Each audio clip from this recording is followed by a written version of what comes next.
For a lot of people's review of Old, they are using this old person filter and making themselves look older. And you know what? I'm gonna be gimmicky too, and I'm gonna try it. So here we go. Huh.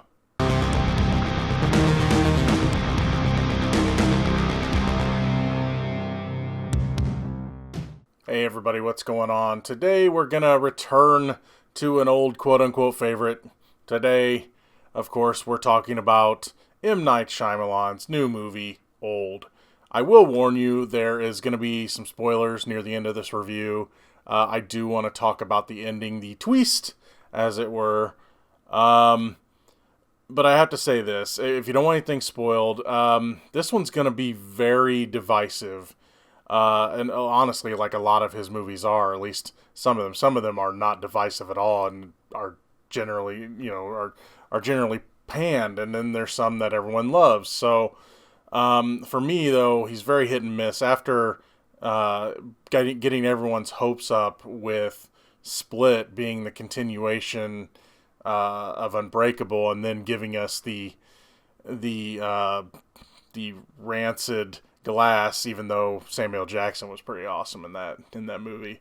Um, I gotta say I used to have an old joke whenever I was reviewing his movies, whenever I was doing TV, and it's that M. Night Shyamalan was in movie jail, and after Split, I let him out on parole.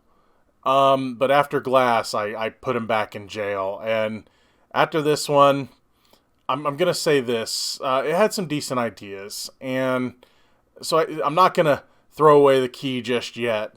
But here's the thing: I don't know which ideas were his, except for the ending. I know they were his ideas because, of course, it's an M. Night Shyamalan movie, and we have to have a twist. So you have this movie. I don't know how much it is just inspired by, or what it takes directly from it, by a graphic novel called Sandcastle. And I've never read it, so I can't really compare the two. But I did find out what the ending of the graphic novel was, and it definitely wasn't the ending to this movie. So that tells me that the ending, of course, was Shyamalan's. Okay, so if you don't want anything spoiled, it's gonna be divisive. For me, I didn't love it. I thought it had good ideas, but uh, Shyamalan, especially nowadays, especially after he fooled everyone with The Sixth Sense, he's gonna leave breadcrumbs, and in this one, he left way too many breadcrumbs to not at least somewhat figure out what was going on. Um, I figured out part of the ending a few minutes in, and I figured out another big part of the ending when you hear a character say something, but then they don't refer to it again. I'm like, oh, gee, I wonder if that's going to have something to do with the ending. So I felt like while this movie had some decent ideas, and really, I think they really shouldn't have shown anything in the trailer, because some of the stuff that happens might have been kind of shocking had you not seen it coming a mile away, or had not seen it in the trailer itself. You've seen in the trailer, like, I think the scene where, of course, the kids are growing older, and one of them gets pregnant, and then has the baby within a very quick amount of time. So that something like that might have been kind of shocking if you didn't know it was coming, but we knew it was coming because we saw the trailer. So I thought the trailer gave away way too much of this one. And again, I think the things that they introduced earlier in the movie but then don't reference for a while, you're just waiting for them to reference them. They're okay. And we're getting into minor spoiler territory here. You see, this whole movie, and I know I didn't set it up really at first, this whole movie is set around this resort. And the main family, you find out that they're having problems. And you also find out that the mom is sick. But they found a tumor, but I guess it was benign. Which we find out later in the movie. It's not so benign. but they set up this trip, and it's basically it's like they almost won it on a sweepstakes, and they wanted to give their family like one last happy vacation. Of course, their kids are pretty young. I can't remember the exact ages, but the boy is pretty young, like 5 or 6, I think, and then I think the daughter was, I can't remember, 11 or something, 10 or 11. Yeah, 6 and 11. So they're pretty young. And the way they set this whole thing up is you start to notice that the people they're taking, like one of the people that comes in just a tad bit later, they had a seizure. So in movie logic and Shyamalan logic, you're like, okay, there's a connection there. You got 2 sick people, and chances are you may not know what they have, but the other people that are on the island here are going to be sick in some way, shape, or form. There's some famous rapper in their world, anyways. His name was Mid-Size Sedan. You find out he's got some blood disorder, and this girl we see go out in the water at the beginning of the movie, you find out she had something. I think she was starting to get MS, I think is what it was. So you've got all these people on this island that have illnesses, and you find out what's happening to the other people as well, or at least someone in their family has an illness. It doesn't have to be the whole family, it's just someone in the family has an illness. So you know that's important, and you have a clue. You may not know exactly what they're doing, but you have a clue that the resort, even before they go to this private island, or this private beach or whatever, they're up to something. They're the ones behind it. What are they doing? We don't really find that out till the end. And honestly, I'll get to that in a minute. I don't want to really talk about the ending yet. But you know they're behind it. You don't know why until the ending. So this whole movie just kind of telegraphs itself. They give you bits and pieces and clues. The young 6-year-old boy, he meets a little kid at the resort. And the kid, in a way, is supposed to... I don't know if he's supposed to befriend the people that they're sending to the island or not, but he befriends the little 6-year-old boy, and they end up writing little codes and stuff together, right? You know, where you have like symbols that mean letters kind of codes. Well, he gives him one before he goes to the beach, and they don't mention it again till near the end of the movie. And you're the whole time just like, I know the message is going to give them at least somewhat of an answer to what's going on, or how to get off the beach, or whatever. So you're just waiting for it. You're waiting for this thing to happen. You know he's got it the whole time. And the deal with this beach is, I believe it's you age a year every half hour or something like that. So even though the time kind of doesn't work right, because there's times where I mentioned the benign tumor. Well, it's not so benign. It grows within a few minutes what it would probably take it to grow over a month or something, you know. So the time doesn't always work out. But yeah, you're waiting for this note to come into play, and this movie's almost 2 hours, and you're just waiting the whole time for this note to come into play. And finally, just out of nowhere, as we know, they get older. The kid, as he's older, goes, you know, so-and-so gave me this note, you know, before we left, and I know it's only been like a day for them, but you would think, as excited he was about the first note, he would have decoded this thing on the right there, right? So you're just like, come on, just do the note already. And they could have done a way where, the note said, so-and-so, it talks about something on the beach, and it's like, so-and-so didn't like this, is what the note says. And the kid he could have decoded it and been like, not know what it really meant, you know? But that being said, when they get to the beach itself, see, Shyamalan likes to introduce his breadcrumbs early. So the second one of the characters goes, "Hey, look at that," and then they don't reference it until near the end of the movie, I'm just like, that's a clue, and it's gonna be a clue, and you're waiting for it to become a clue, but they're trying to keep you in shock and awe with all the weird stuff that's going on, which, again, we've seen the trailer, so we've seen half of it. Again, some of those ideas were cool, but we knew they were coming. I think a smart move would have been for this trailer, to show a beach, put up the logo, and say a film by M. Night Shyamalan. Then at least you wouldn't have known half of what's going on, right? It was bad marketing showing too much of this, I think. I think it would have improved things a little bit, not much, because, boy, this movie has other problems.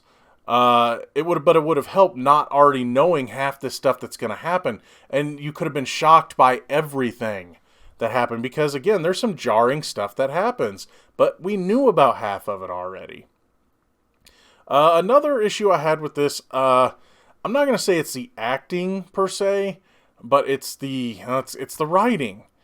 Shyamalan, a lot of times his movies, he feels like, and this is just me saying this, I don't know if this is true, it's just my opinion, but I feel like he thinks we're morons, and he has to explain everything to us.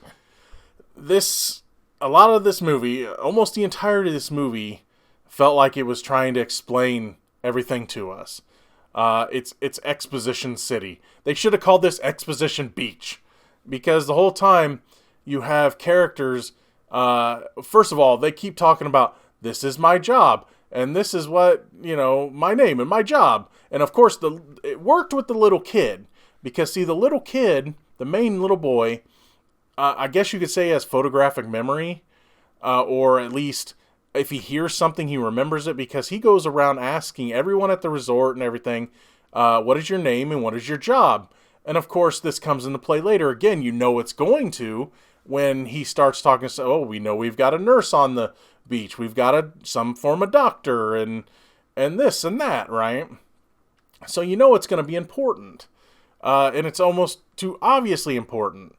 So you start predicting when things can happen. Oh, we have to cut out a tumor? Well, we got a doctor here at least. So the stuff really just predicts itself. And I feel like the whole time, I can't remember, I think it was the mom. Yeah, the mom, Priscilla, she just kept, talking, they're talking the way people don't talk. At least for most of the movie. There are actually some kind of sweet moments in this movie, but it takes forever to get to. Priscilla, played by Vicky, I think it's Cripes or Creeps. I'm not really sure how to pronounce that. I'm not real familiar with her work. I know I've seen her in a couple things. She keeps talking about how she's whatever. I can't remember her, like, psychologist or something. Or I can't remember her job, whatever. They kept bringing up their jobs to the point where you're just like, okay, we get it. But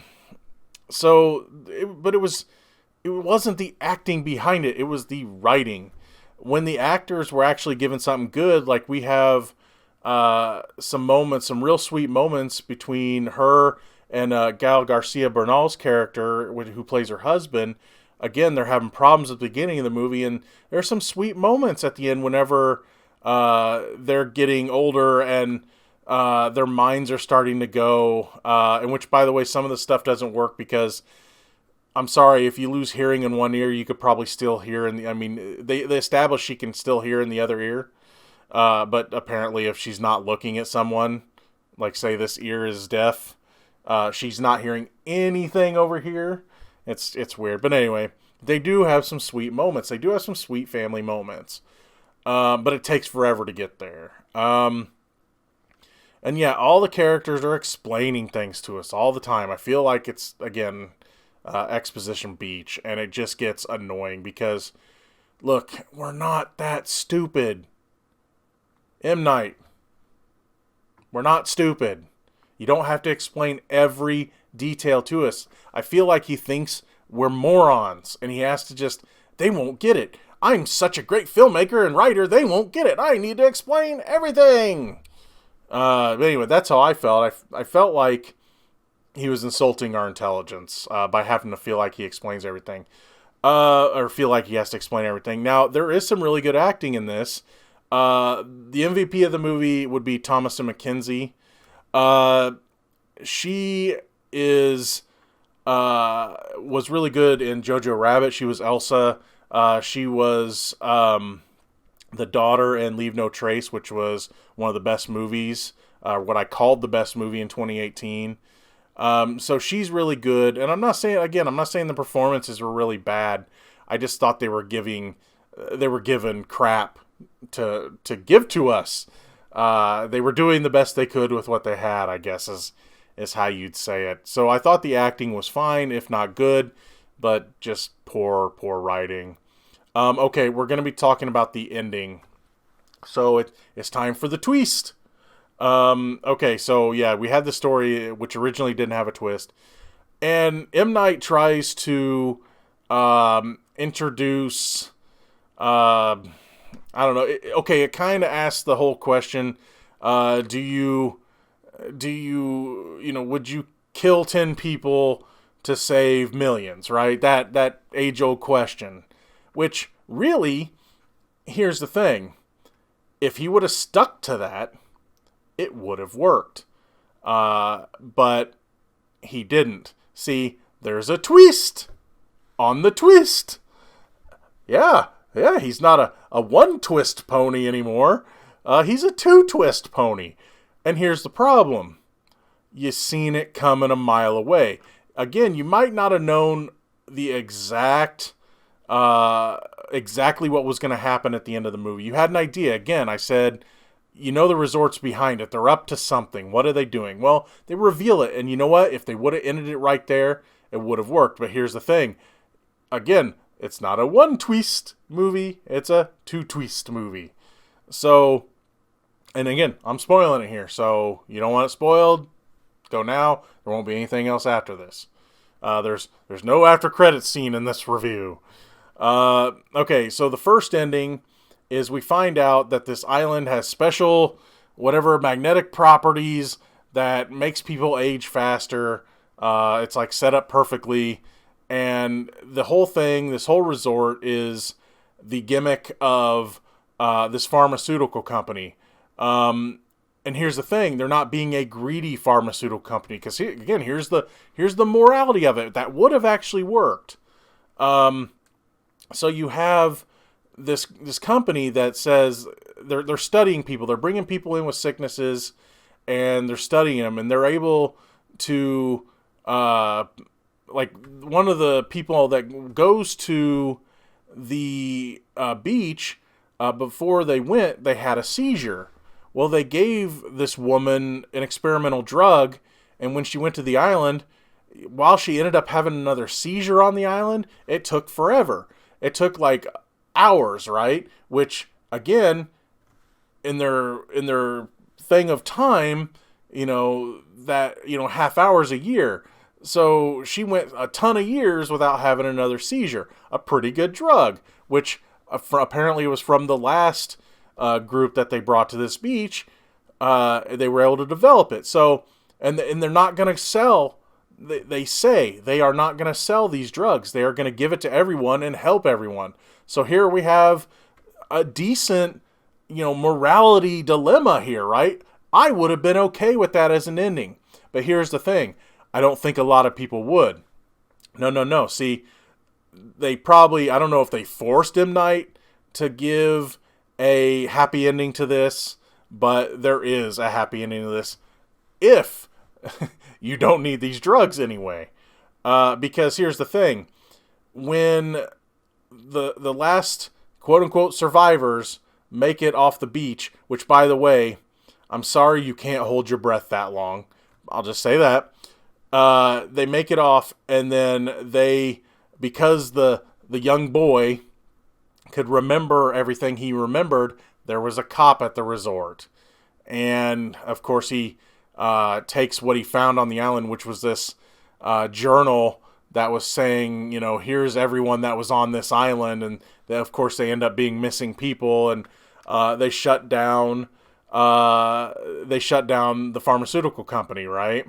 So there's a second twist, but here's the thing. I think a more compelling ending would have been that this pharmaceutical company was doing this. And that's how you end your movie. It's like, then you have a dilemma. It's like, okay, do these people's lives, are what the pharmaceutical company doing right? Or is it wrong? They're sacrificing these people to save millions, right? And they're not doing it for profit. They're doing it to give it away. If they were doing it for profit, then you could argue, well, they're just being greedy. Well, but they're not. They're giving this away. So, of course, maybe with what they're doing, maybe they, take care of people's families and send them, pay the people to go to the beach saying, look, you're giving up your life here for science, but at least, your family will set your family up or whatever. So it could become a legit thing, but they're just, sending people to the beach and not telling them what's going on. So, but yeah, what it is, they're doing years of study, they're getting to do years of trials within a day, right? Which, again, a decent concept for a twist, right? But no, they went and had to have the happy Hollywood ending, which, sure, it's crowd pleasing, but being that you're not getting what happens after, they do talk about, well, what's happened to the pharmaceutical company? Well, we're arresting a bunch of people. That's all you really hear, right? You don't hear, well, the government's taken over and, we're going to try to use the island for good. So, yeah. I think the second twist kind of ruined what could have been a decent ending. And while I had problems with the writing, if it would have had that ending, I would have probably liked the movie a lot better because it gave you a moral dilemma to think about. But no, they had to add the second twist and make it a little too easy. But it's like, okay, well, what happens to all these people who they've helped? And then another thing I have to say about this movie is, again, I don't think they should have showed anything in trailer because anything shocking, I've said it, anything scary, it's not scary. There's a scene involving someone that has I believe it's a calcium deficiency, and it's supposed to be scary whenever, because again, remember, you've got people, like, say someone gets cut, they heal really fast. It's almost like a beach full of Wolverines, right? But you have someone with a bone deficiency, and whenever their bones start breaking and stuff, when they get brittle because they're getting older, it's almost laughable what they do with them. It's hard not to laugh, and you're not supposed to be laughing. It's supposed to be a scary scene, and it just wasn't scary. So, again, I think if you weren't expecting this shocking stuff, because I think they were trying to shock you just to shock you, and you've already seen some of the more shocking things. And so, yeah, the movie as a whole, I went with my mom. She really liked it. I think she liked the main family, which, again, I did too. I just feel that, for me, especially since I've sat through a lot of Shyamalan movies, you just see a lot of it coming already. I know he's tried to do movies where there's no big twists or anything at the end, but for this, you just know it's going to be that kind of movie. But again, I think he really, I don't know if he was forced into that ending. I don't think he was. I think he thinks he's too clever. He's so clever that, I'm doing a double twist this time, right? Because in the I'm going to talk about the original graphic novel. At the end of that, nobody gets off the beach. They just die, and we never find out why they're there. And he gives a reason why they're there, and I actually liked the reason why they were there. But again, I feel like, especially since they had the note from the little boy, the decoded note, that the second twist was supposed to happen. And I don't know, I think it kind of, in some ways, it kind of ruined it for me. I would have loved it really better if you're going to have this second twist, that if you had the main characters, the ones that survived, go to, they get back and they figure out what's going on. And I don't know, somehow, I don't know, they have to come up with a moral dilemma of, do we allow this to happen again because look at the good it's doing? Or do we put a stop to it? I think that might even, if you want them to get off the beach, which, again, I don't think they should have. I really don't think they should have. But if you want them to get off of there, have them be confronted with what's going on there, and then let them, in the movie with them not deciding, like, this is what we're doing, what are you going to do? Are you going to, because they could have even all the proof and everything, right? The journal with the names in it and everything. But you could have had them be like, confronted with this truth, with this is what we're doing here. We're not selling this stuff. We're trying to save people's lives. What do you do in movie? And I think really that might have been a studio decision. I don't think it was. I think he wanted to have the double twist instead.